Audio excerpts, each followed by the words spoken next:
ચાલો બાળકો, હવે આપણે ઈએમએફ ની વ્યાખ્યા આપો અને આંતરિક અવરોધ વિશે સમજાવો. તો સૌથી પહેલા તો ઈએમએફ ની વ્યાખ્યા શું છે? તો ઈએમએફ ની વ્યાખ્યા એકમ ધન વિદ્યુત ભારને ઋણ ધ્રુવથી ધન ધ્રુવ પર લઈ જવા માટે અવિદ્યુતીય બળ વડે આપવી પડતી ઉર્જા. એકમ ધન વિદ્યુત ભારને ઋણ ધ્રુવથી ધન ધ્રુવ તરફ લઈ જવા માટે એકમ અવિદ્યુતીય બળ વડે આપવી પડતી ઉર્જાને કોષનું ઈએમએફ તરીકે ઓળખવામાં આવે છે, અથવા તો વિદ્યુત ચાલક બળ. હવે ઈએમએફ એ શું છે? તો વિદ્યુત સ્થિતિમાન છે. એનો એકમ વોલ્ટ થાય, જેને એપ્સિલોન વડે દર્શાવવામાં આવે.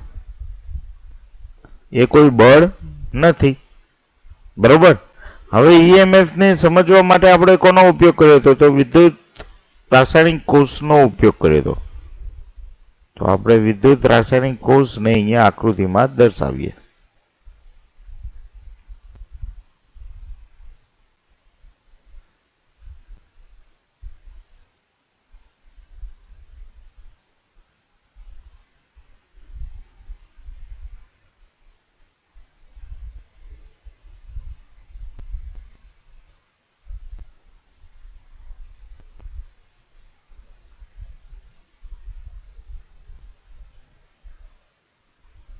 આ વિદ્યુત વિભાજ્ય દ્રાવણ છે.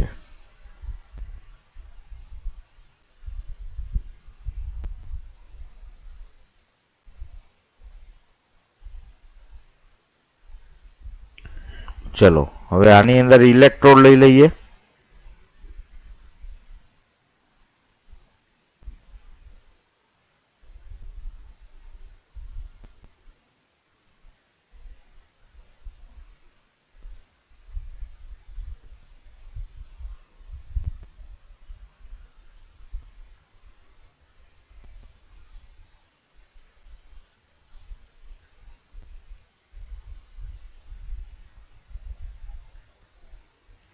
તો આ બે ઇલેક્ટ્રોડ આકૃતિમાં દર્શાવેલા છે, બરોબર. હવે જ્યારે ઇલેક્ટ્રોડને વિદ્યુત વિભાજ્ય દ્રાવણમાં મૂકવામાં આવે એટલે વિદ્યુત રાસાયણિક પ્રક્રિયા થાય અને આના ઉપર બધો ધન વિદ્યુત ભાર એકઠો થાય. વિદ્યુત વિભાજ્ય દ્રાવણમાં છૂટા પડે, આયનો છૂટા પડે. ધન આયનો પી ધ્રુવ ઉપર એકઠા થાય, અથવા તો જે ધ્રુવ ઉપર એકઠા થાય એને ધન ધ્રુવ પી તરીકે ઓળખો, અને ઋણ આયનો જે ધ્રુવ ઉપર એકઠા થાય એને ઋણ ધ્રુવ એન તરીકે ઓળખો. તો આ ઋણ ધ્રુવ એન તરીકે લેવામાં આવે. ચલો પી નું વિદ્યુત સ્થિતિમાન કેટલું? તો પી નું વિદ્યુત સ્થિતિમાન V+. ઋણ નું વિદ્યુત સ્થિતિમાન કેટલું? તો ઋણ નું વિદ્યુત સ્થિતિમાન એન નું વિદ્યુત સ્થિતિમાન V-. હવે જ્યારે પી અને એન પરિપથમાં જોડેલા ના હોય, જો અહીંયા પરિપથ જોડેલ નથી, તો પરિપથ જોડેલા ના હોય એટલે એને શું કહેવાય? તો અહીંયા આગળ એક ખુલ્લો છે, ખુલ્લો પરિપથ. આવા પરિપથને શું કહેવાય? ખુલ્લો પરિપથ. ને ખુલ્લા પરિપથ, ખુલ્લો એટલે ઓપન. માટે આવા પરિપથને આપણે કોના વડે ઓળખીશું? તો આને ઓપન સર્કિટ કન્ડિશન વડે ઓળખાય. અને ઓપન સર્કિટ કન્ડિશનમાં પી અને એન વચ્ચેના વિદ્યુત સ્થિતિમાનના તફાવતને ઈએમએફ કહેવાય, બરોબર. તો આ કન્ડિશન એ કેવી છે? તો આ કન્ડિશન એ ઓપન સર્કિટ કન્ડિશન છે.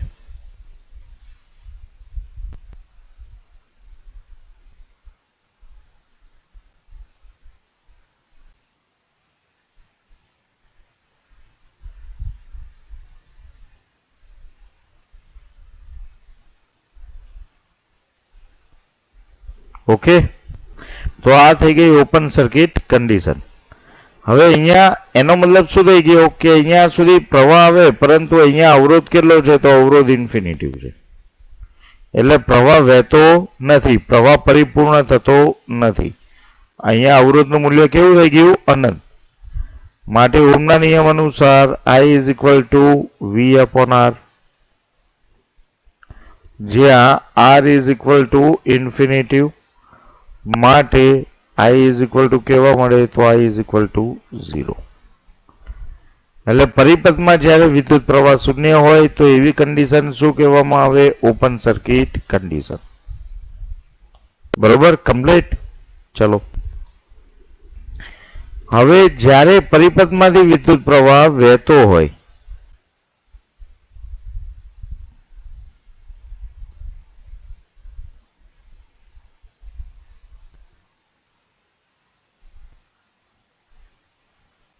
હવે પરિપથમાં વિદ્યુત પ્રવાહ ક્યારે હોય?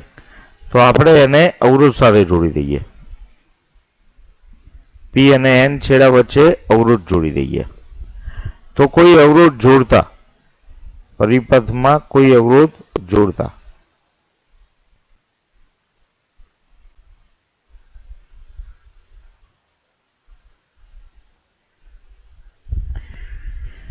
હવે આર મૂલ્યનો અવરોધ જોઈએ એટલે પરિપથમાંથી શું વહેવાનું શરૂ થાય? તો પરિપથમાંથી વિદ્યુત પ્રવાહ વહેવાનો શરૂ થાય. તો પરિપથમાં આઈ જેટલો વિદ્યુત પ્રવાહ વહે.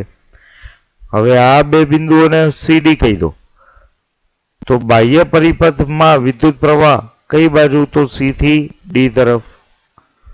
એટલે અવરોધ આર માંથી વહેતો વિદ્યુત પ્રવાહ સી થી ડી તરફ જાય, અથવા તો પી થી એન તરફ. બરોબર ને? હવે એ વિદ્યુત પ્રવાહ એટલે કે એકમ ધન વિદ્યુત ભાર પી માંથી નીકળીને સી થી ડી તરફ આરમાં કઈ બાજુ જાય? તો સી થી ડી તરફ. ત્યારબાદ એ એન ધ્રુવ ઉપર આવે. એન ધ્રુવ ઉપર આવે ત્યારબાદ આ ઇલેક્ટ્રોડ ઉપર અહીંયા બી બિંદુએ પહોંચે. બરોબર. હવે બી બિંદુ થી એ કઈ બાજુ જશે? તો એકમ ધન વિદ્યુત ભાર કઈ બાજુ જવાનું? તો અવિદ્યુતીય બળ વધી ગયું. તો અવિદ્યુતીય બળ એને ક્યાં લઈ જશે? તો અવિદ્યુતીય બળ એને બી થી એ તરફ. તો દ્રાવણની અંદર વિદ્યુત પ્રવાહની દિશા બી થી એ તરફ. બરોબર. માટે પી અને એન વચ્ચે વિદ્યુત સ્થિતિમાનનો તફાવત, તો પી અને એન વચ્ચે વિદ્યુત સ્થિતિમાનનો તફાવત વી હોય તો વી ઇઝ ઇક્વલ ટુ, જો હવે પી નું વિદ્યુત સ્થિતિમાન કેવું છે? તો વી પ્લસ પી અને એન વચ્ચેનું વિદ્યુત સ્થિતિમાન. જો અહીંયા શું લેવું પડે? કુલ વિદ્યુત સ્થિતિમાન બરાબર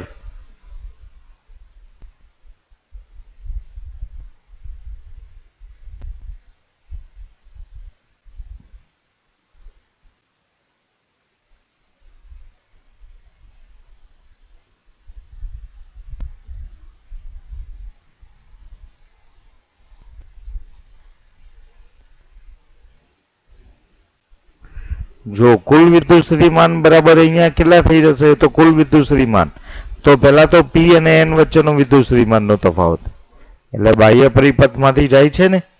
બરોબર. તો હવે આ પી અને એન વચ્ચેનું વિદ્યુત સ્થિતિમાન એટલે બે છેડા પરનું વિદ્યુત સ્થિતિમાન છે, જેને ટર્મિનલ વોલ્ટેજ વી તરીકે પણ ઓળખવામાં આવે. તો અહીંયા વી એ શું છે? ટર્મિનલ વોલ્ટેજ છે. એટલે એની સાપેક્ષમાં પી પરનું વિદ્યુત સ્થિતિમાન વત્તા બી ની સાપેક્ષમાં એન પરનું વિદ્યુત સ્થિતિમાન, અને બીજું શું થઈ જશે? તો વત્તા એ અને બી વચ્ચે વિદ્યુત સ્થિતિમાનનો તફાવત. બરોબર. તો હવે આ કેવી રીતે મળે? આ મળે કેવી રીતે? તો ચલો, કુલ વિદ્યુત સ્થિતિમાન એટલે કે પી અને એન વચ્ચે વિદ્યુત સ્થિતિમાનનો તફાવત. તો પી નું વિદ્યુત સ્થિતિમાન કેટલું? વી પ્લસ એન નું વિદ્યુત સ્થિતિમાન વી માઇનસ. કેમ? કારણ કે અહીંયા ઋણ ધ્રુવ એકઠો થયો. ઋણ વિદ્યુત ભારનું વિદ્યુત સ્થિતિમાન ઋણ, તો માઇનસ વી માઇનસ. બરોબર. ચલો, હવે અહીંયા આગળ શું થશે? તો એ અને બી પરનું વિદ્યુત સ્થિતિમાન, તો એ અને બી વચ્ચેનું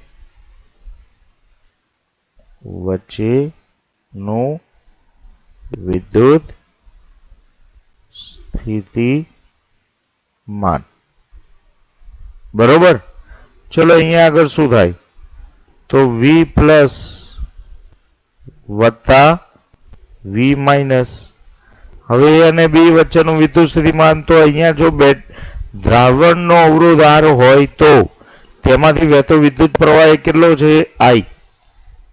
તો અવરોધ પરનું વિદ્યુત સ્થિતિમાન ઓહ્મના નિયમ અનુસાર આંતરિક અવરોધ. હવે આ દ્રાવણના અવરોધને આપણે શું કહીશું? બેટરીનો આંતરિક અવરોધ. તો R is equal to battery નો કેવો અવરોધ? આંતરિક અવરોધ. હવે અવરોધ પરનું વિદ્યુત સ્થિતિમાનને કેવું લઈશું? તો ઘટાડીએ. બરોબર ને? આમે વિદ્યુત પ્રવાહ એ બી થી એ તરફ છે, બાહ્ય પરિપથ કરતા વિરુદ્ધ દિશામાં, માટે અહીંયા કેવા આવી જશે? -IR. ચલો હવે આ V પ્લસ એ કોનું વિદ્યુત સ્થિતિમાન? તો V પ્લસ એ P પરનું વિદ્યુત સ્થિતિમાન. કોની સાપેક્ષે? તો એની સાપેક્ષે. તો આને એવી રીતે લખી શકાય કે એની સાપેક્ષ P નું વિદ્યુત સ્થિતિમાન. P નું વિદ્યુત સ્થિતિમાન. કમ્પ્લીટ. ચલો V માઇનસ એ શું છે? તો N ધ્રુવ પરનું વિદ્યુત સ્થિતિમાન. કોની સાપેક્ષે? B ની સાપેક્ષે. તો B ની સાપેક્ષ N નું વિદ્યુત સ્થિતિમાન. કમ્પ્લીટ. ચલો હવે ચલો આ P ની સાપેક્ષે P નું વિદ્યુત સ્થિતિમાન આવી ગયું, N નું વિદ્યુત સ્થિતિમાન. P નું વિદ્યુત સ્થિતિમાન A ની સાપેક્ષ, N નું વિદ્યુત સ્થિતિમાન B ની સાપેક્ષ. હવે IR એ શું છે? તો A અને B વચ્ચેનું વિદ્યુત સ્થિતિમાન નો તફાવત, તો વત્તા IR. A અને B વચ્ચે નું વિદ્યુત સ્થિતિમાન. કમ્પ્લીટ. ચલો કોના બરાબર મળ્યું? તો V. આ પણ કોના બરાબર મળ્યું? તો V. તો V માટેનું ડાયરેક્ટ સૂત્ર આપણને કયું મળે છે? તો આ સમીકરણ મળે. તો V is equal two V plus V minus minus IR. હવે V પ્લસ અને V માઇનસ બરાબર શું થાય? તો એપ્સિલોન. પાછળની થિયરી જોઈ લેવાની EMF ની. તો એપ્સિલોન માઇનસ IR. બરોબર ને?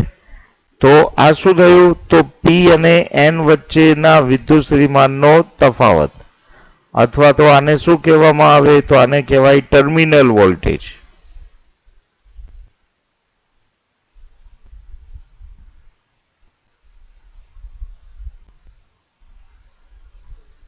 હવે આ ટર્મિનલ વોલ્ટેજ ક્યારે લેવામાં આવે? કે જ્યારે બેટરીમાંથી વિદ્યુત પ્રવાહનું વહન થાય ત્યારે.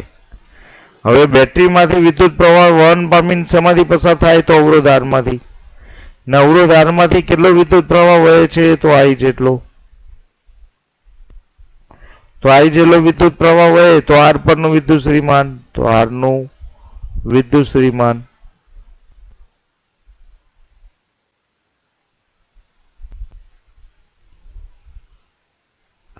હવે R નું વિદ્યુત સ્થિતિમાન કેટલું? તો V is equal two IR. હવે V ની આ કિંમત ક્યાં મૂકો? તો ટર્મિનલ વોલ્ટેજ ની જગ્યાએ મૂકો, એટલે કે આ સમીકરણમાં મૂકો.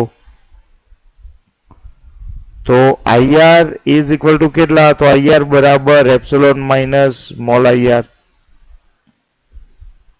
બરોબર ને? કિંમત મૂકી દો. તો એપ્સિલોન ને સૂત્રનો કરતા બનાવો. IR આને કઈ બાજુ લઈ જાઓ? આ બાજુ લઈ જાઓ. વત્તા I ઇન્ટુ સ્મોલ r. શું થાય? I કોમન નીકળશે. I કોમન નીકળે એટલે શું બચે? R વત્તા સ્મોલ r. માટે I બરાબર કેટલા? તો એપ્સિલોન છેદમાં R વત્તા સ્મોલ r. બરોબર? તો આ શું છે? પરિપથમાંથી વહેતો વિદ્યુત પ્રવાહ. ખ્યાલ આવી ગયો? આ શું છે? પરિપથમાંથી વહેતો વિદ્યુત પ્રવાહ. તો પરિપથમાં વહેતા વિદ્યુત પ્રવાહનું પણ સમીકરણ મળી ગયું. એપ્સિલોન જો વ્યવહારમાં એપ્સિલોન IR કરતા મોટા તો આંતરિક અવરોધ કેવો થાય? અવગણાય.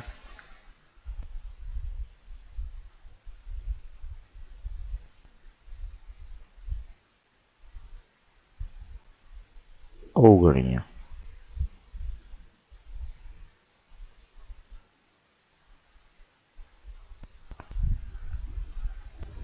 બરોબર.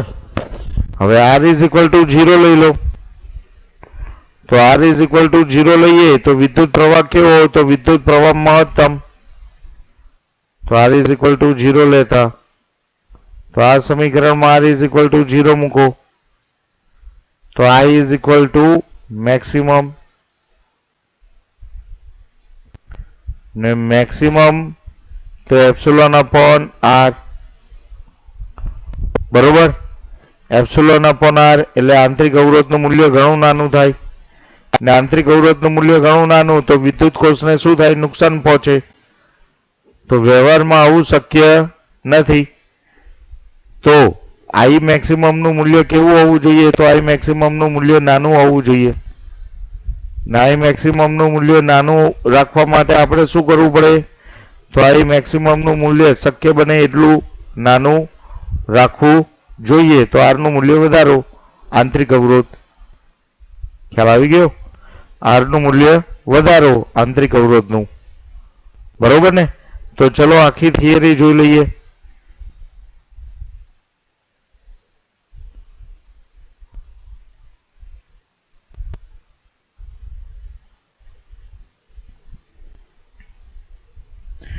જો કોષના EMF ની વ્યાખ્યા તો જે બોલી તે જ પ્રમાણે ધન વિદ્યુત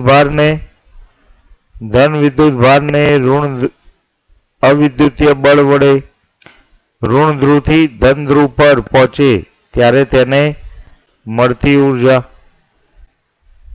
બરોબર. ચલો EMF એ શું છે? તો ખરેખર સ્થિતિમાનનો તફાવત છે, બળ નથી. ચલો આગળ. જો આ બેટરી તમને બતાવેલી છે, આના વિદ્યુત સ્થિતિમાનને આપણે કેવું લેવાનું? તો P નું વિદ્યુત સ્થિતિમાન V પ્લસ, આનું વિદ્યુત સ્થિતિમાન કેવું? V minus. આ અહીંયા આંતરિક અવરોધ R અને અહીંયા વિદ્યુત પ્રવાહ અંદરની બાજુ B થી A તરફ. બરોબર. તો આંતરિક અવરોધ R હોય તો અહીંયા વિદ્યુત સ્થિતિમાન કેવું? તો અહીંયા વિદ્યુત સ્થિતિમાન -IR. બરોબર. બાહ્ય પરિપથમાં વિદ્યુત પ્રવાહ કઈ બાજુ? તો C થી D તરફ. એટલે P થી N તરફ વિદ્યુત પ્રવાહનું શું થાય? વહન. તો જો એ બધું જ જોઈ લઈએ કે એપ્સિલોનનું મહત્વ સમજવા માટે R ને વિદ્યુત કોષ સાથે આકૃતિમાં દર્શાવેલ છે. R માં વિદ્યુત પ્રવાહ કઈ બાજુ? C થી D તરફ. તો આવી ગયું C થી D તરફ. ચલો વિદ્યુત દ્રાવણમાં ઋણ N ધ્રુવ પર થી ધન P ધ્રુવ તરફ સ્થાયી પ્રવાહ રચાય છે. તો અહીંયા મેં બતાવ્યો છે એરો દ્વારા બતાવ્યો છે ને સ્થાયી વિદ્યુત પ્રવાહ કેટલો? તો જેટલો પરિપથમાં વહે છે એટલો I. તો વિદ્યુત દ્રાવણમાં ઋણ N ધ્રુવ થી P તરફ સ્થાયી વિદ્યુત પ્રવાહ રચાય તો N થી P તરફ. અને અવરોધમાં કઈ બાજુ? તો P થી N તરફ. ચલો આગળ.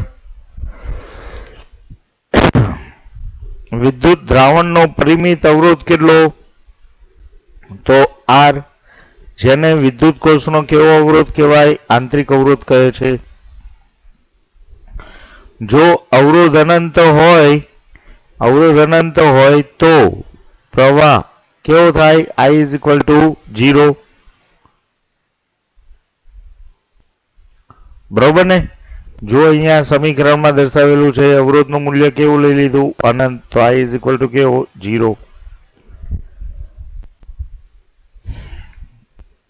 અને જ્યાં V એ શું છે? તો V એ P અને N વચ્ચે વિદ્યુત સ્થિતિમાનનો તફાવત. અહીંયા જે V દર્શાવેલો છે V એ શું છે? તો P અને N વચ્ચેનો વિદ્યુત સ્થિતિમાનનો તફાવત. જુઓ આવે છે કે નથી આવતું? ક્લિયર? હવે શું થઈ જશે? તો v ને આ બાજુ લાવી દો, માટે શું મળે આપણને? તો v પ્લસ વત્તા v માઇનસ માઇનસ IR. હવે આના બરાબર શું લખાય? તો આના બરાબર એપ્સિલોન. તો પરંતુ ખુલ્લા પરિપથ માટે I ઇઝ ઇક્વલ ટુ 0, બરોબર. અને માટે આના બરાબર કેટલા લઈ લેવાના? એપ્સિલોન. તો એપ્સિલોન લખતા, માટે v is equal two epsilon minus IR. વ્યવહારમાં એપ્સિલોન એ IR કરતા કેવા? તો આંતરિક અવરોધ મોટા હોય તો આંતરિક અવરોધ કેવો અવગણી શકાય. ચલો જુદા કોષ માટે આંતરિક અવરોધનું મૂલ્ય કેવું? જુદું જુદું. સૂકા કોષના આંતરિક અવરોધ વિદ્યુત દ્રાવણ કોષના આંતરિક અવરોધની સરખામણીમાં કેવો? ઘણો વધારે, બરોબર. ચલો અવરોધ આરમાંથી I પ્રવાહ પસાર થતો હોય તો બે છેડા વચ્ચે વિદ્યુત સ્થિતિમાનનો તફાવત V is equal two IR, જેને ઉપરના સમીકરણમાં મૂકી દેવાનું. તો જુઓ જેને ઉપરના સમીકરણમાં મૂકી દીધું એટલે IR is equal two epsilon minus IR. હવે આને કઈ બાજુ લઈ જાઓ? તો આ બાજુ લઈ જાઓ. તો આ બાજુ લઈ જઈએ એટલે કેવા થઈ જાય? પ્લસ. I ને કોમન કાઢો તો શું રહે? કૌંસમાં R વત્તા small r Bada Chhota r. I ને સૂત્રનો કરતા બનાવો એપ્સિલોન ના છેદમાં R વત્તા બડા છોટા r. ક્લિયર? ચલો આગળ. જો R ઇઝ ઇક્વલ ટુ 0 હોય તો વિદ્યુત કોષમાંથી મહત્તમ પ્રવાહ ખેંચાય ને કેટલો ખેંચાશે? તો આનામાં 0 મૂકી દો. આ 0 મૂકો એટલે I is equal two epsilon upon R, બરોબર.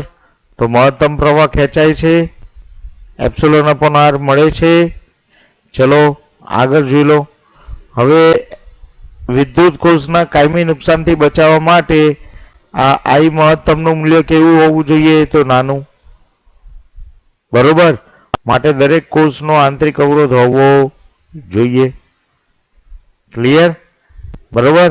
તો આ થઈ ગઈ આંતરિક અવરોધનું થિયરી કમ્પ્લીટ. તો જોઈ લેજો દોસ્તો આંતરિક અવરોધ.